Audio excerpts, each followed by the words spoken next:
Last time we left off here, and there's a lot to read, so I don't think we can read all of it. We can kind of like skim over it. So this person is worried because she has a gap between her two front teeth. Their advice is perfection and beauty is rare indeed.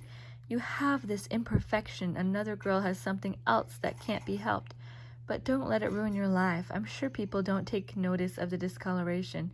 Keep your lipstick on the pastel side. Outline your lips so that you have a pretty lip line. Play up your eyes or your hair so these features are the ones others notice. Once you start receiving compliments on your pretty skin, eyes, or hair, you'll realize your other problem is not so terrible. Later on, if you feel you want to do something serious about your teeth, start saving to have them capped. And please, don't ever stop smiling just because of your teeth. When you smile, your teeth do show, but other wonderful things happen to your face and your inner self too. I have a double chin. Is there an exercise which will remove it? I am also a little overweight. Your overweight problem could be the cause of your double chin, so try to lose a few pounds. And see what happens. Meanwhile, here are a couple exercises to help create and preserve good chin contours. Tilt head backwards, open and close mouth 15 times, or swing head and touch right shoulder, then repeat with left shoulder. I should try this. Okay.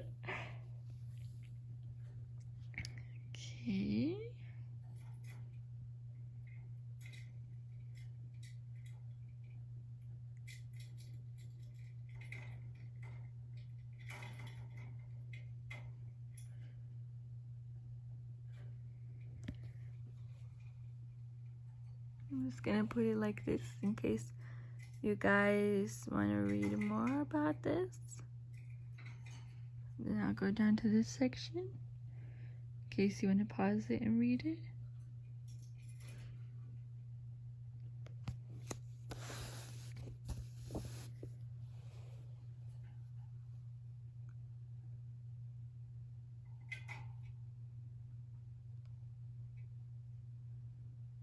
Hopefully it's clear.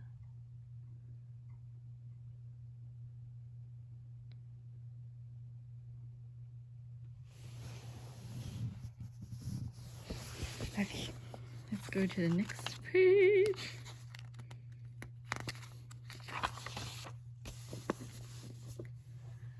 Here we go, another fiction. It was blurry for a second there.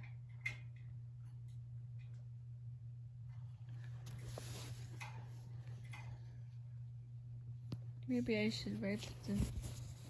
Maybe I got something different. Okay, see if it helps. Okay. Madge thought they liked her, but how wrong could a girl be? Here we go, dramatic. It was just 3 months ago that Madge Jones moved here, but it seems like a year at least. Every school has some type of character, and Madge is ours. Don't get me wrong. Lowry Height gets its share of new pupils every year, and a lot of them are swell kids. Take Kathleen Evans, a sophomore who transferred here last year. Already she's a big wheel, and I'll bet she feels like she's lived here all her life. Our dislike of Madge has nothing to do with the fact that she's new in town. Here at Lowry, we have 3 main crowds, groups of students who hang around together. The most unpopular kids I privately call the queers. These pupils don't fit in for one reason or another. Some are squares. A square is a teenager who doesn't spend half a night on the telephone, doesn't dig the twist, locomotion, or any of the other current dad's crazes, or who doesn't listen to the radio every spare minute. Others are pushy, aggressive, and loud. I'll admit a lot of the queers get good grades, but then most of them don't get to the top. Oops, sorry I missed it. But then most of the top crowd has made the honor roll at least one term. Marks don't count for or against a person as long as he doesn't broadcast his A's or pretend to be a real dumb bunny. None of us can stand fakes. The next crowd is the largest group, and I call them the good eggs. The majority of this group is sweet. fun-loving teens who are always on the fringe of the crowd's activities. Every so often, one of the wheels will latch onto a good egg and he's in. That's how I got to be in the top crowd. Johnny Blair, a blue-eyed junior in my French class, began dating me. He's a star athlete, good in his studies too, a real all-around type. Besides being the most adorable boy in the junior class, why he picked me, I don't know. And at the time when he first noticed me, he was practically going steady with Jinsey Myers, a pert, witty redhead. There was no hard feelings between Jinsey and me when Johnny and I became a twosome, for she's rather fickle, and her interest has already been averted to Buzz Leonard, a senior. Later she confided in me, Johnny's a very sweet boy, but I was beginning to get a little fed up with his talk about cars and basketball. Personally, I find the all-American type boring. Johnny's older brother Spence, the president of the senior class, is about the biggest thing at Lowry. His girlfriend, lovely and sophisticated Lucy James, took me under her wing, and before I knew it, I was part of the third crowd, the Wheels. Unlike many books and stories, the top crowd here at Lowry isn't made up of rich, sophisticated snobs. We're just kids. Continued on page 78.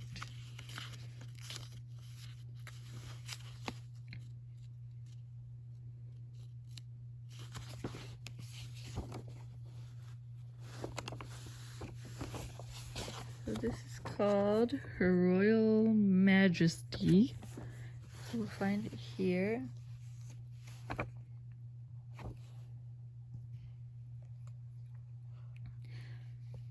Who know how to have fun. There's a large group of popular students, so I guess that's why we split into units.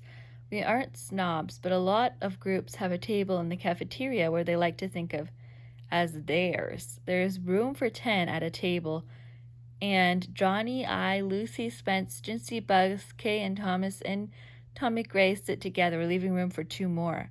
Kay is a tall girl, quiet but with a good sense of humor. And Tommy, although not particularly good-looking, has a tremendous personality. It was a Wednesday afternoon, and we were sitting at our table discussing the student council dance when a tall girl with an awkward walk and a loud-looking orange dress plunked herself down at our table next to Spence. "I'm Madge Jones," she said, smiling. Her grin revealed a mouthful of braces which shone like a silver mine. For a minute, no one said a word. I looked from Lucy, who was staring incredulously at Madge, to Spence, who had hardly noticed the newcomer, but he was so taken up with Lucy's great beauty. The rest of us were eyeing Madge with surprise and distrust. Jinsey broke the silence with an uncertain smile.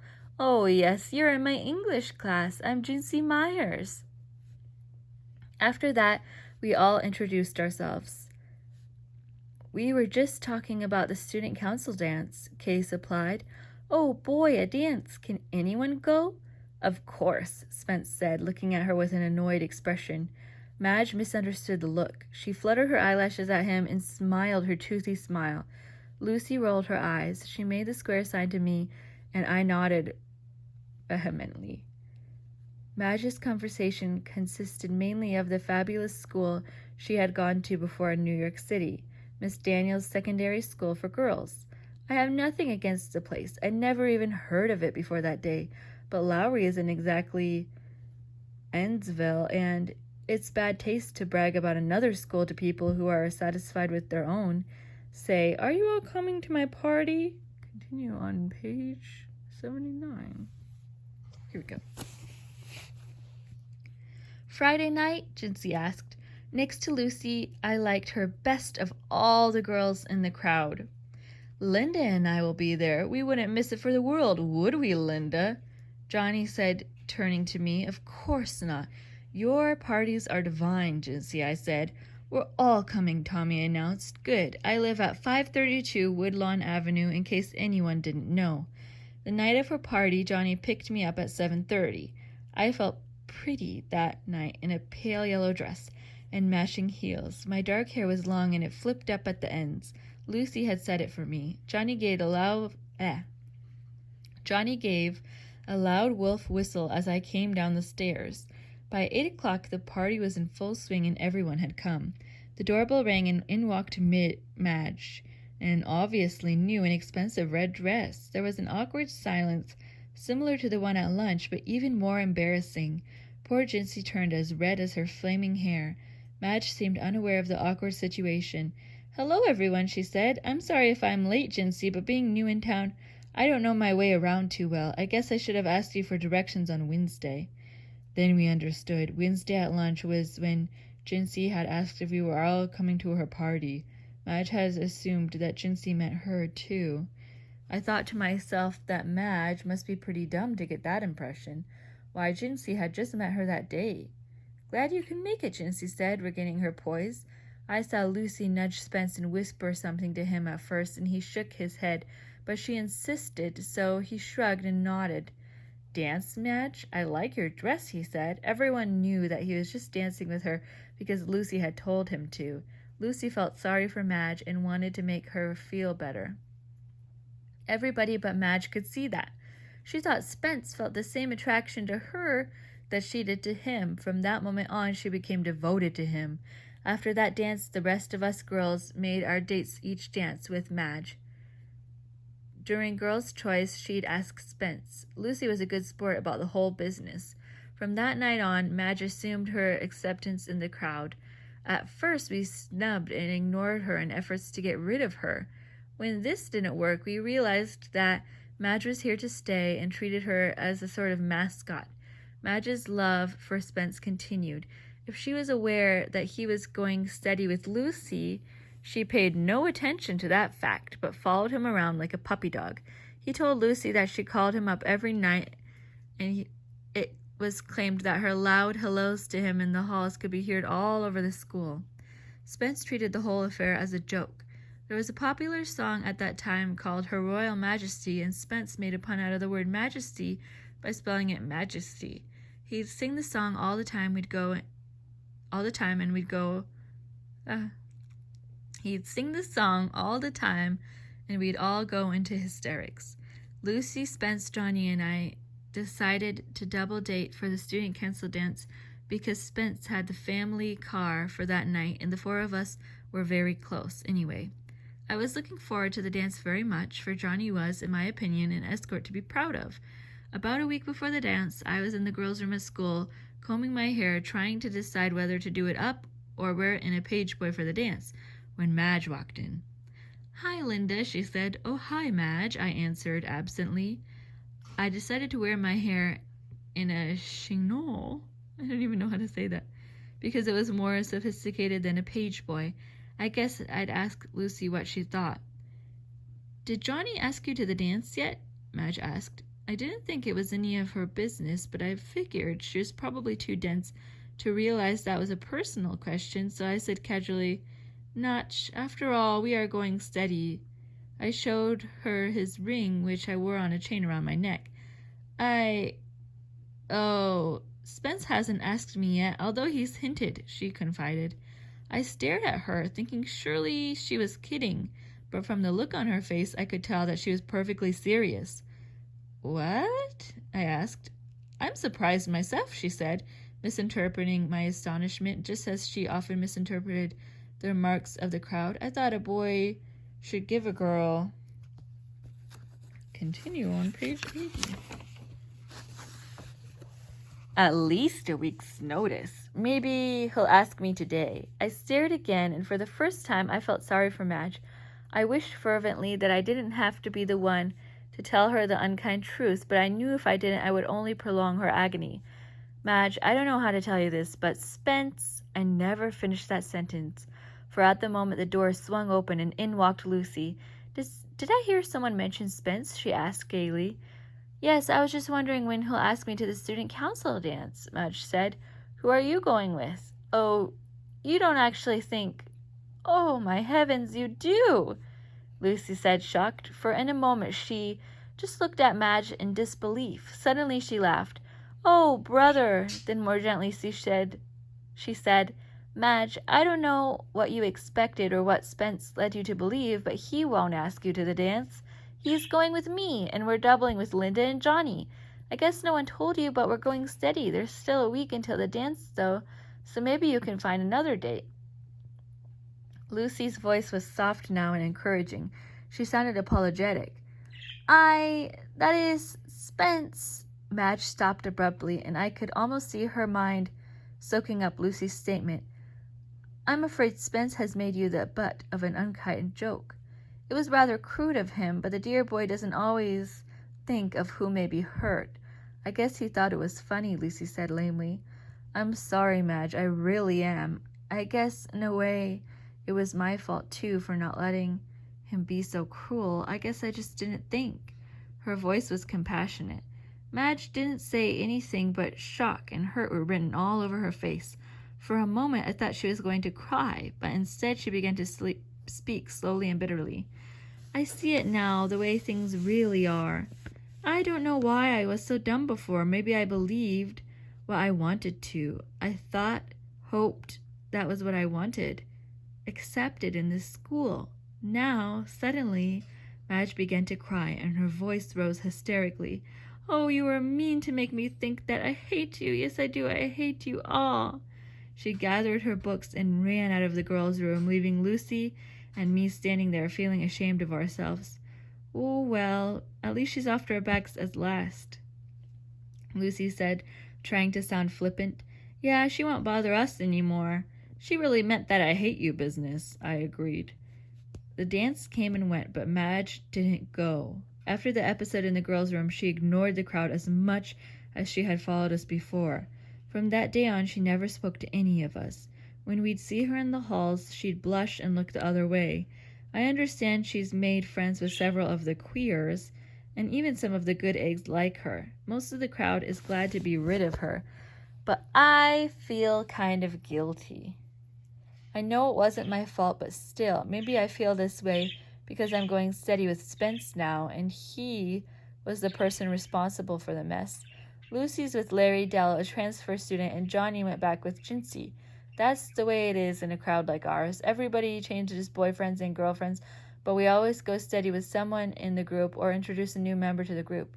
We're all still friendly, though. There's no hard feeling whatsoever between Johnny and me. Maybe Jinsey had something when she said the all-American type was boring. Anyway, with Spence, there's never a dull moment, for he's still as popular as ever. Occasionally he sings Her Royal Majesty, and we all laugh, but the joke is kind of stale now. I don't hold this Madge business against him, for like he says, she was awfully dumb to believe him. Lucy says not to worry, it was just one of those things and it's over now. But I just can't forget Madge's contorted face as she said, I hate you all. But that's silly. What happened to Madge was not my fault. I didn't tell Spence to lead her on.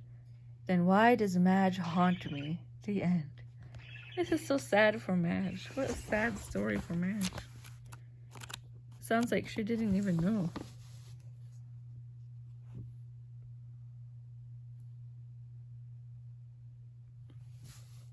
So crazy.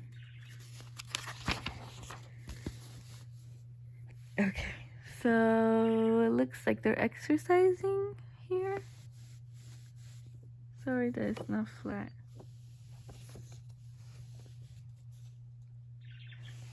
Okay. So they're talking about clothes and stretch yarn. So you can buy these workout outfits. It's really cute, actually. They say a lot of pull goes a long, long way. Wow, it sure does, especially when you're talking about the latest rage in the fashion world.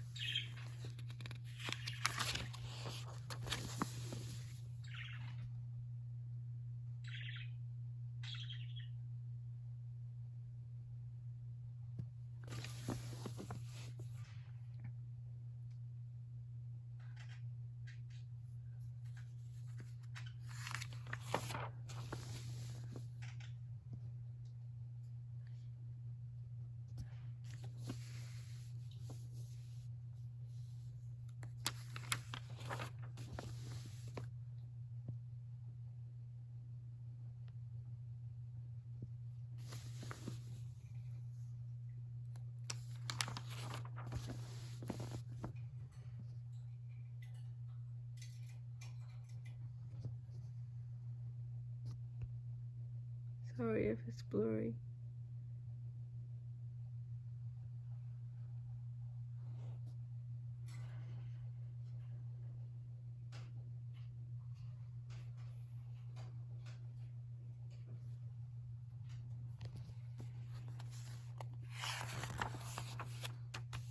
Win by an eyelash. Florida girls flip over blinkers made from their boyfriend's hair. Ew, that's so gross. Oh my god, that's so gross. This is so gross. Can't believe this. Oh my god, this is freaking me out.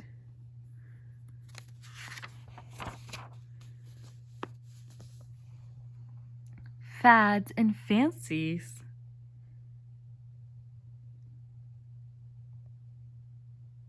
So blurry. Maybe I should try to.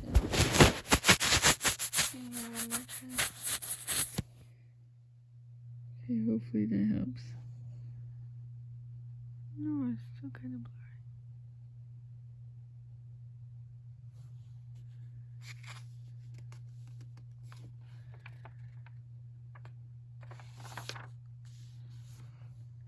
Status symbols.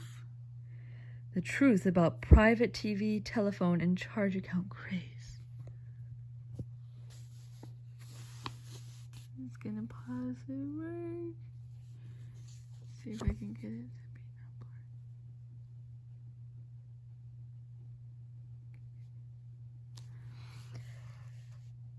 Mindy has a new TV. Cindy has a private phone. Flo's folks are society.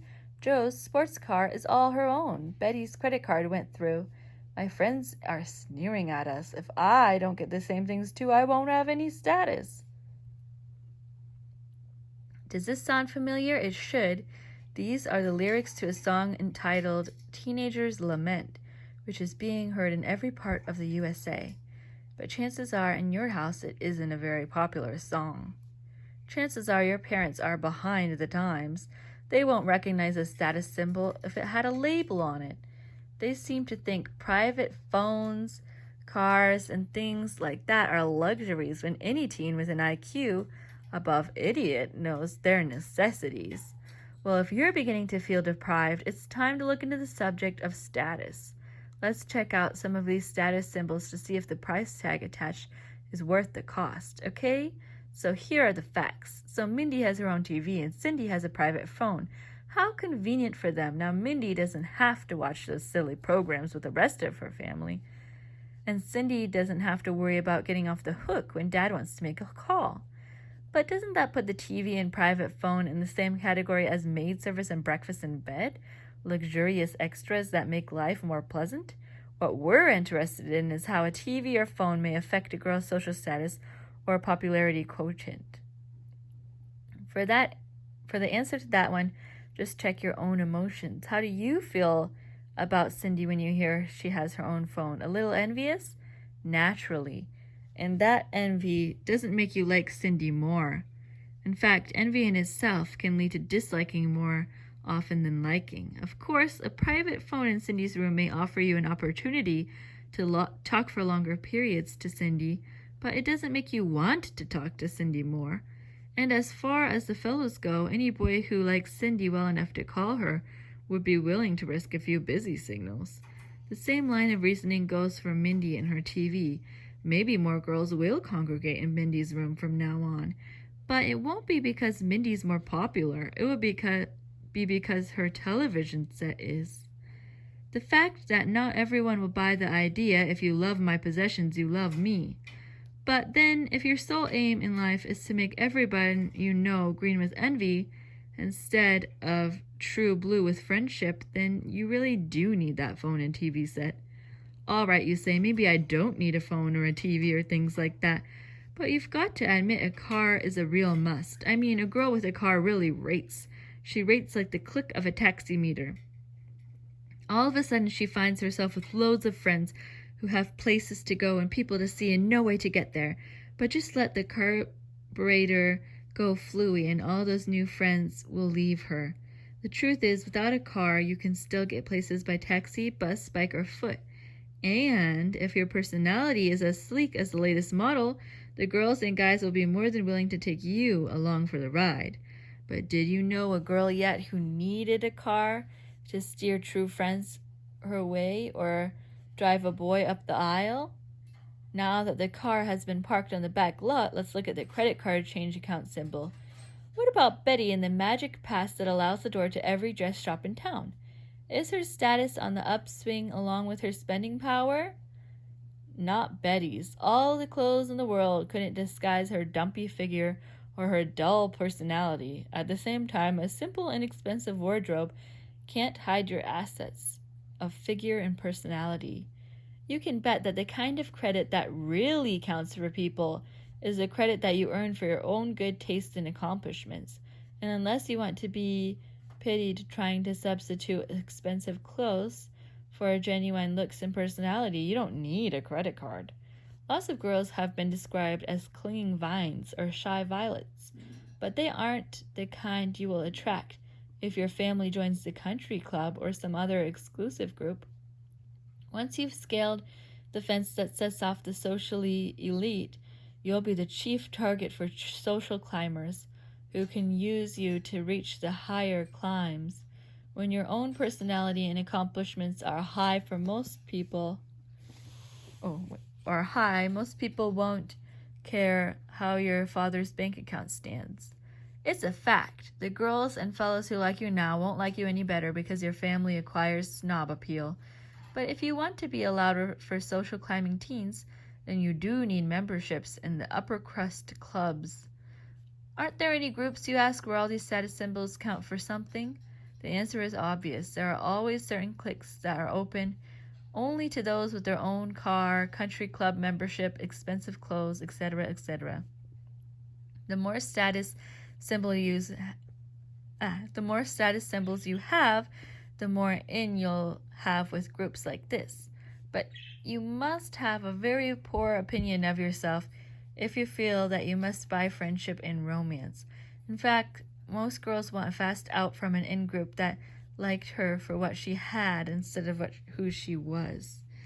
So what are you looking for in life? True friends, real love, honest affection, and good companionship? If so, you don't need the things that show on the outside. You do need the qualities that you can develop on the inside: sincerity, humor, interest, knowledge, and understanding.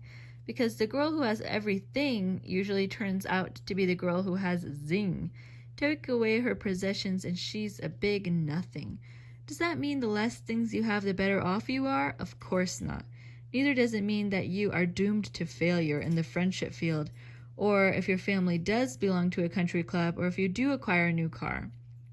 The important point is your point of view. If your dad gets generous and buys you a portable TV for your room, great. Consider yourself lucky and invite the friends you already have to share the fun of your extra bonus. If you want to sink your babysitting funds into a private phone, good for you. But think and speak of the phone as an extra convenience that you've earned for yourself. In short, as long as you use things as conveniences or luxuries to share with old and true friends, you'll find you can take material possessions in stride or get along without them. The minute you start using things as status symbols, you'll find you need them to buy yourself a new set of friends.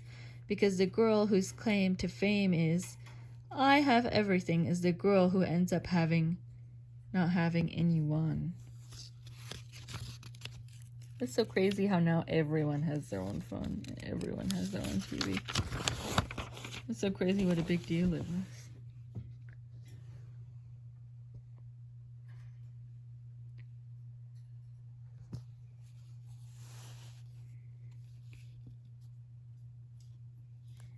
Here's another fiction.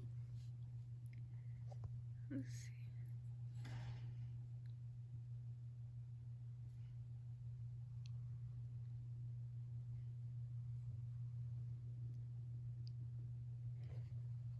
Maybe I need to make like separate videos just for all the fiction. So many fiction. I'm gonna skip this one. Okay. I'm gonna take this back to the table so you can get a clear view of this.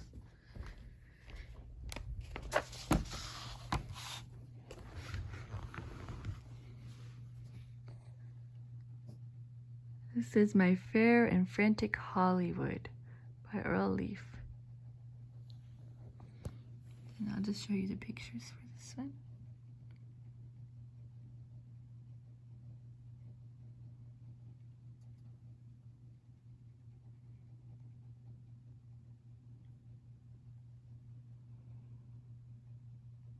Maybe I should start like a podcast for all these. It would take forever to read them all. 7 Wonderful Days in a Teenage Paradise. Here I am taking notes as some of the girls work out in the Slim and Trim class. Later I had to join in. It was fun. Trampoline workouts are not only enjoyable but great for the figures. This was one of my favorite activities during my week's visit. Manners are stressed at the beauty farm. Etiquette classes are conducted where girls learn the correct way to set a table, dining manners, conversation.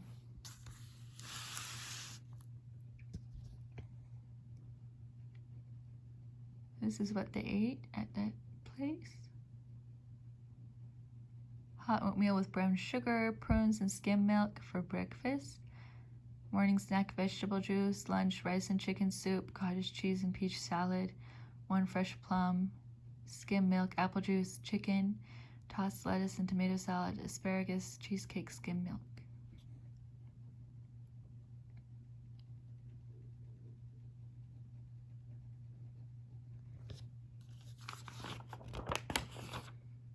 Here's the Dear Jill column.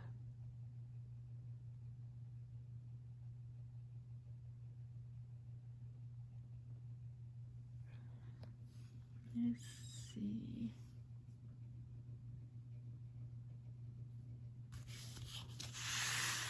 Let's read just one. Dear Jill, I hope you can help me with my problem. For the past several months, I have been dating this boy who I like a lot. We dated a few times every week, then all of a sudden, nothing. He hasn't called in 2 weeks, and I haven't even seen him. On our last dates, I'm almost positive he had a good time. He even told me he liked me better than anyone else he ever knew. What went wrong? Thank you, and I hope you can answer my problem in your column. I enjoy it very much. Nothing went wrong, at least as far as you're concerned. Sometimes circumstances gang up, and there are legitimate reasons why you don't see a fellow. He might even have been ill. Maybe relatives have been visiting. All kinds of things may be wrong. Unfortunately, there is the fact he might have met another girl. But even so, I doubt he would drop you so completely and suddenly. Stop worrying about it and be friendly next time you see him. Don't act as if anything has happened. You'll find out the answer for his absence soon enough. Okay. There's too many to choose.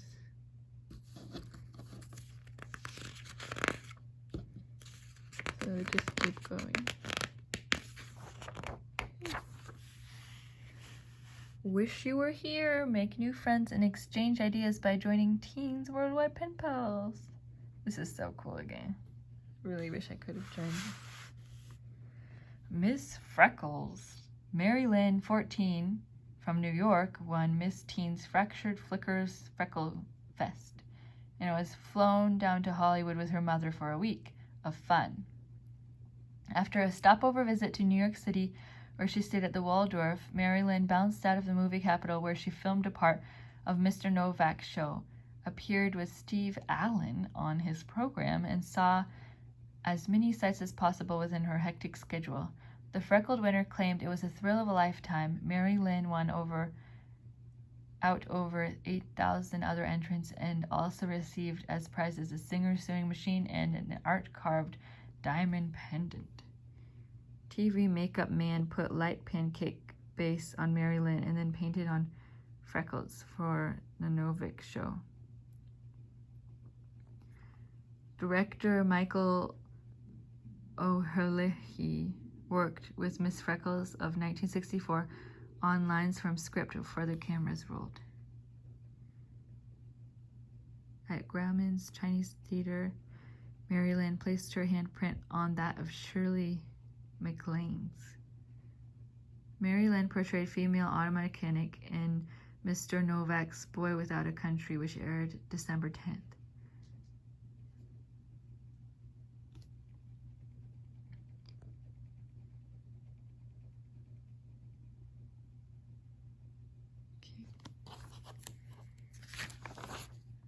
Here's like a cartoon segment. This is called Hey Swingy. First one says, remind me not to ask you to sew a button on for me again. He was laughing at my hairstyle, so I let him have it with my spray net. Are you sure you weren't boasting a little when you said you've been surfing before? Of course, it isn't completely trained yet. And of course, this model is designed to accentuate my lady's ponytail. Fellow seniors, I insist this new vice principal is too rough. You'll dress for gym or else. Put your little foot, put your Rats, we didn't make pom-pom leaders again this year.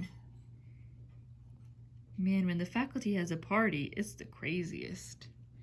But Zelda, I do see sense in. These are like the stories that were continued, if you remember. Here's a cartoon. Why hasn't anybody told me? These are the period underwear. Here's some pictures.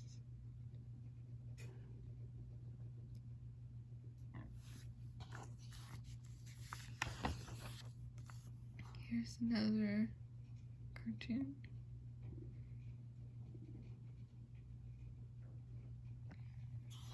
And the stories are continued that we read before.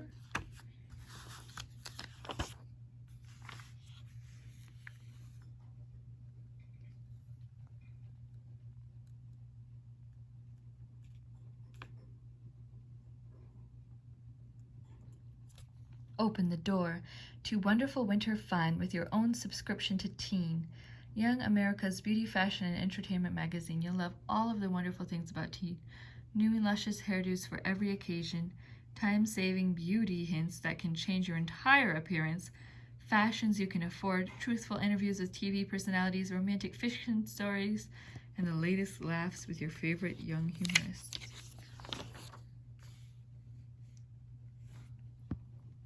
Grow long nails, wallet photos, get billfold photos, greeting cards and gifts.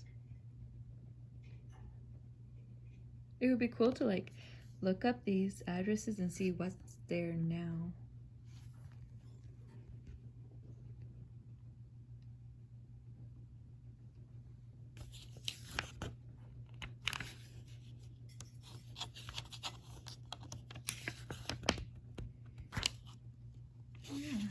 Separate these pictures. Okay.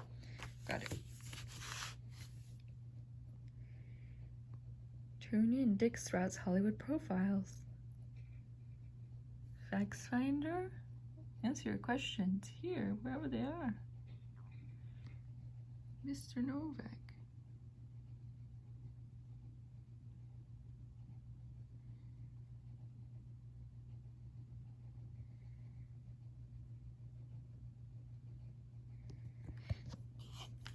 No longer do athletes and scholars live in different worlds. Nowadays, they're one and the same successful individual. Here's Cinema Scoop. So they say that this is good. Who's minding the store? If you like Jerry Lewis' formula for laughs, you'll most certainly enjoy his latest effort. Jerry plays a clumsy department store clerk who falls in love with a beautiful heiress played by Jill St. John. In his efforts to become successful at selling merchandise, Jerry nearly wrecks every floor of the store. Oh, I love Carol Burnett. Who's Been Sleeping in My Bed? Here's the comedy which Dean Martin portraying a TV doctor hero a la Casey Kildare. Dean also is the lonely hearts counselor who to most of his friends' wives, which displeases Dean's fiancée Elizabeth Montgomery. Oh my gosh, Elizabeth Montgomery!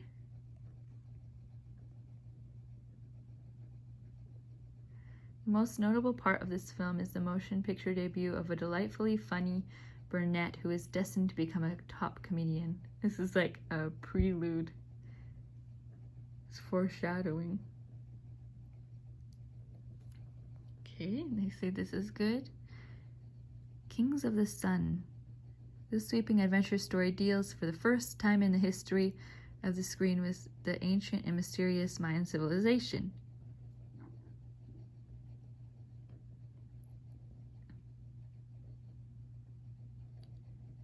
Okay.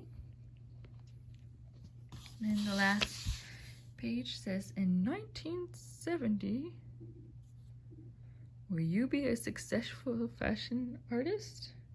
Successful fashion artist? Talent test tells you if it's possible. Take it and find out about yourself. And on the back page says, CoverGirl is so good for my skin. Keeps it looking CoverGirl clear.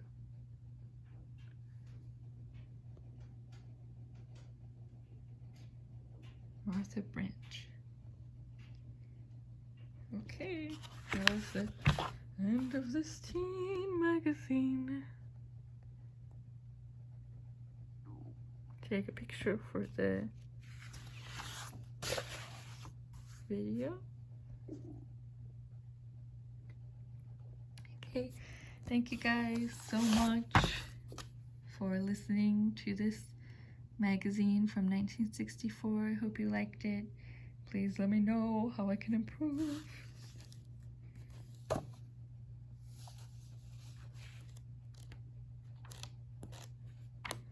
Okay, bye-bye.